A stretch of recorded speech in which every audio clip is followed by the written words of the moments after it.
Let's take a closer look at how another state is handling its vaccine rollout with Arkansas Governor Asa Hutchinson. Great to see you, Governor. You heard Governor Justice say that West Virginia's plan could work anywhere. His state is about #1 in vaccine rollout with well over 80% administered. Your state has administered about 60% of the vaccines that you have. What's the holdup? Well, thanks, Martha. And I do congratulate West Virginia in a great job in their rollout. And I think the message is that every state has to have flexibility, do something that works for their population. We've actually done many of the same things they did in West Virginia, which is utilizing our local pharmacies because we're a rural state and they have access to our rural community. Secondly, we have utilized the National Guard. One thing you learn quickly, bring in the logistics experts if you're going to manage the vaccine distribution. So we've continually Governor, let me just stop you there. Ours about 60%. You talk about the National Guard. Aren't they just helping with PPE and contract tracing? They aren't really helping with distribution, are they? No, that's correct, although they might down the road when we start doing some of the more mass distribution efforts. But right now they're in the logistics planning of it. Now, let me make a point that's very important. If you want to be efficient and just get all the vaccine out very quickly, you go to your population center and have a mass distribution effort. That is efficient, that gets it out. But you have to be equitable about it as well, and you have to balance efficiency with equity. We're a rural state, and we don't want to do it just in our population center, and that slows the rollout somewhat. Not as efficient, but it is fair because it gets it into the minority populations, the rural areas of our state. It's more fair, and that's what we're trying to accomplish. But where are the vaccines you already have? And why aren't they getting into the arms of your people in an equitable way, which I know Governor Justice would say his are?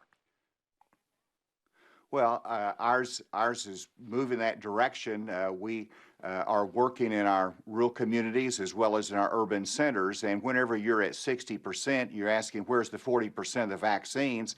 When we receive them, the first dose is in people's arms within 72 hours. That's our goal. That's what we did last week. Secondly, you have to allow for the second dose. And when you do that, you're always going to have some inventory there to make sure that you have the second dose that's available for those that received the first dose.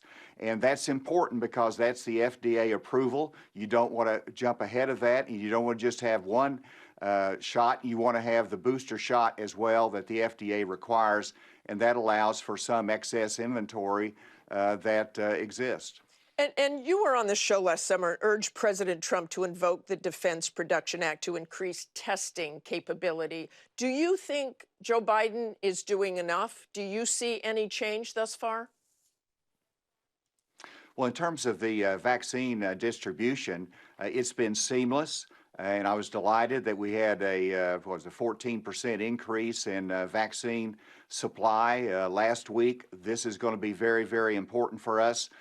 They said they're going to invoke the Defense Production Act. I don't know the details on that, but anything they can do to speed up the production, which they're dependent upon our supply chain, our pharmaceutical manufacturers, and so they're leaning on them. But this is not just a state shortage, a national shortage, but a global deficit in supply. Thank goodness we have that partnership, which is good with the federal government, and President Biden and his team is working to assure that partnership and not tear it apart, which I'm very grateful for. And Governor, I want to make a kind of a sharp turn here to the state of your party, the state of the GOP. You were in the House for about 6 years. You recently said your party is going to have to do some soul searching about Trump's influence going forward. But it's just been about 3 weeks since there was a siege on the Capitol. You know what President Trump did during that period. It almost seems like the party has forgotten this. House Leader McCarthy goes to visit President Trump, former President Trump, just 8 days after he left office, refusing to say Joe Biden that the election wasn't stolen. 45 senators saying impeachment is unconstitutional, censuring those who say otherwise, and others refusing to say the election was not stolen. It seems Republicans have already searched their souls and are backing Donald Trump's Republican Party. What do you think about that?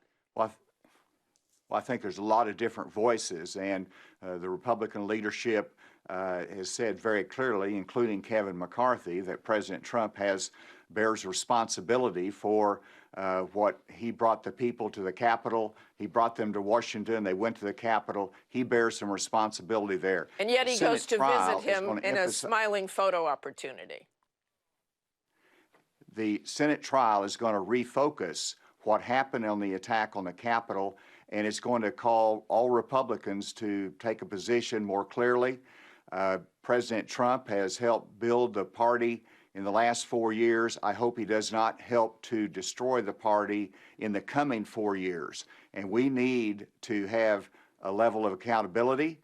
We also need to make sure that we don't tear ourselves apart as we go into the midterm elections next year and beyond that. And one more question about a member of Congress, a new Republican member of Congress, Trump loyalist Marjorie Taylor Greene. She's long embraced conspiracy theories like QAnon, voiced support for executing Nancy Pelosi.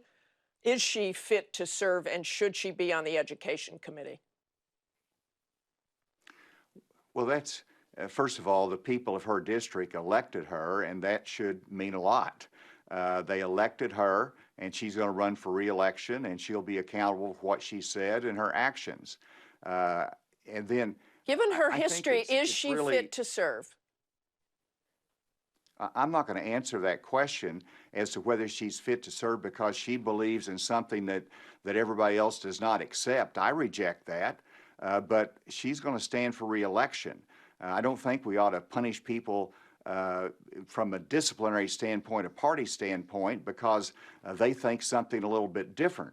We have got to make sure that we don't divide our party. I'm more troubled by someone going in and opposing Liz Cheney because she took a different position than many others in the party.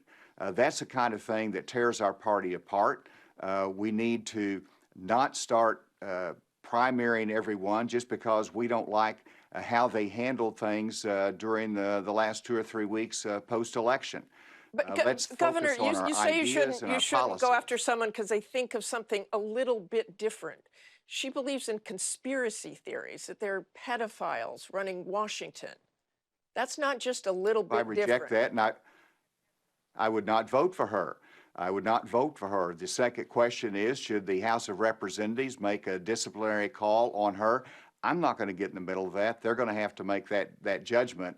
But, you know, whenever you have a broad diversity of the party, you reject the extreme elements.